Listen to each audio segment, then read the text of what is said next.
Efforts are being carried out by the city police to stop illegal cough syrup dealings in Bargarh district. After receiving information from reliable sources under the direction of Superintendent of Police PS Meena, Deputy Police Officer Bibhuti Bhushan Bhoi formed a team to arrest the illegal cough syrup peddler.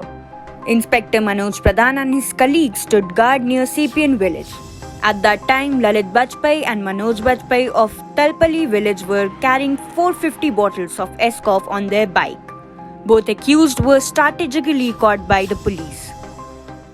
Forex case रे wanted थिबा मनोज बाजपेयी ललित बाजपेयी एवं तार भाई मनोज बाजपेयी को एप्रेहेंड करथिले तांकर पाखु 480 बोतल cough syrup आ दुईटा मोटरसाइकिल जब्त होईछि आ ई संदर्भ रे पदमपुर थाना case number 139/2023 under section 21C / 25/29 NDPS act रे केस रजिस्टर कराइछि।